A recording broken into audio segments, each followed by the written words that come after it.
Good afternoon, gentlemans. It is a beautiful, beautiful Sunday here. And let me tell you, I woke up early today for today's December of Discipline task and caught the sunrise and everything. And let me tell you what, if you've never seen a sunrise when it's foggy and it's just foggy enough that you can see like the shape of the sun, but it's like so obscured that you can actually, look at it and just see that like clearly defined shape there. That's really cool. If you've never seen that, that is something to see. Try to get out in the mornings and see if you can catch the sunrise if your schedule permits. But anyway, today going to talk about the whole dealio with waking up in the middle of the night. And I'll just catch you up on the backstory there for those of you who aren't familiar. Refresher for those of you who are familiar. So anyway, this is not something that I think a lot of people have happened to them. It's just a strange thing that has happened to me. But you know what? Maybe there's others out there. Maybe there's people with similar situations and they will benefit from this. But in any case, so I was completely clean off pornography for close to like 2 years. Then the strange thing started happening where, why do people pull up past the white line at the traffic lights? Like a lot. Anyway, I don't get it. But for almost 2 years, great, good to go, completely clean. But then this thing started happening where I would wake up in the middle of the night just feeling like crazy, powerful urges, temptation. And for the first maybe month of that happening, just waking up almost every single night like that in the middle of the night, being like halfway asleep and not fully conscious or cognizant or rational. And I would still resist the temptation just as a matter of habit, just because I was so used to resisting temptations, it was kind of automatic at that point. But over the course of about a month, it got closer and closer until I ended up watching porn again, and then it became a regular thing, only at night though. So during all waking hours, I was still able to handle any temptations that came my way. It's only when I woke up in the middle of the night, being kind of only halfway awake, not thinking completely rationally, and really completely forgetting everything that I had learned and everything like that, that I would slip up and fall fairly regularly for a while. And I tried a bunch of different tactics to mitigate that, and eventually landed on using something known as if/when/then planning. And it's kind of like a form of self-programming or whatever, but basically it takes the form of you go ahead and create a statement for yourself.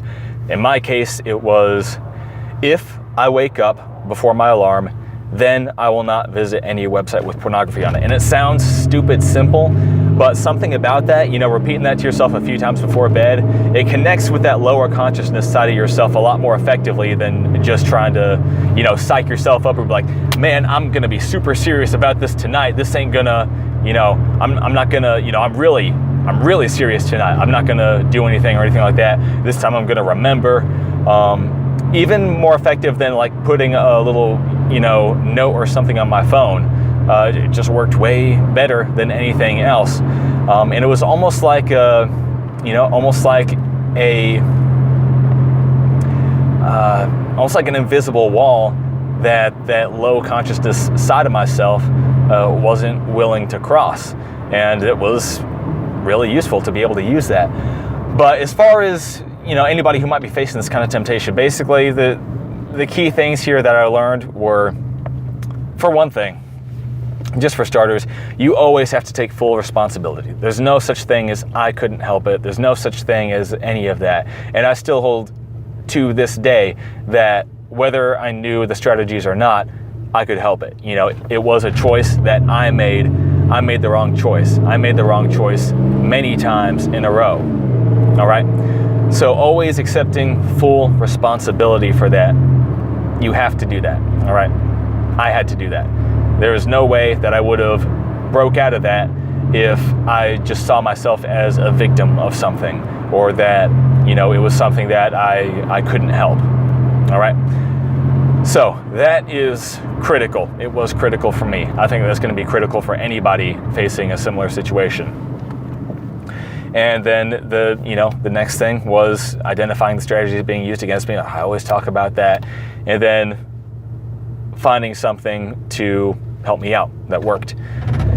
And I've actually changed the strategy recently, and that's kind of because I've talked about most of this up to this point before, but I've actually changed the strategy, and it wasn't that the other strategy was ineffective, but I've basically changed the statement that I use a little bit. And what I do now is I go ahead and load up a video on my phone, not a porn video, a good video. Lately, I've been, some of my older videos, I would load up, a video on a topic that I want to revisit and just have that loaded on my phone when I go to bed. And when I do go to bed, I'll repeat to myself a few times that if I wake up before my alarm, then I will watch this video. And the point there is, you've kind of got this this lower consciousness side of yourself. The point of that is to create a positive influence on that. So rather than the old statement, which was, if I wake up before my alarm, then I will not visit a website with pornography on it, which was just a way of cutting out the negative influence. This is a way to introduce a positive influence, which I think, in the long run is going to be more effective and have more benefits than just cutting out the negative influence. Because what do they say? Something along the lines of nature abhors a vacuum. I would rather fill that time when I'm waking up in the middle of the night with something positive rather than just cutting out something negative. So that's what I'm doing then. It seems to be very effective. It seems to be a lot even easier than the other way that I was doing it, which basically consisted of just laying there in bed, halfway awake, having difficulty falling asleep again because I've got all these temptations and urges and stuff. Just doing it like that. So that is that's what I've done. That's what I'm doing right now, and it has been successful for some time now. As usual, I have no idea what day I'm on, what week I'm on, anything like that, just because I don't even keep track of that. To me, it's a day-by-day thing. And I think that is really the best way to look at it. But it's holding up well, thank God. And that is where it's at right now. So just an update there. Things have been great lately. I have updated the strategy. I do definitely think that it's better to replace the bad influence with a good influence than it is to simply cut off the bad influence. I think that's true in pretty much any area of life. And that is, that's what I would say to anybody out there who is dealing with a similar situation. If you have a situation, like one particular spot where you're weak, or one particular situation where you just aren't sure what's going on, you don't seem to know, how to handle it. It feels like you're beating your head against the wall trying to figure out how to do this. And that's something that I would recommend trying out. That if, when, then planning, it really does connect on a deeper level of your mind than anything else that I've tried, at least. And give that a go. Introduce some positive influences as well. And let me know how it works out for you if you try that, because I'm curious, as with everything, I am curious to see how this plays out in other people's brains and in their lives. So by all means, shoot me a message, leave a comment or something like that. And that is it. So, y'all have a lovely day. God bless you guys. Take it easy but not too easy, and I will talk to you later.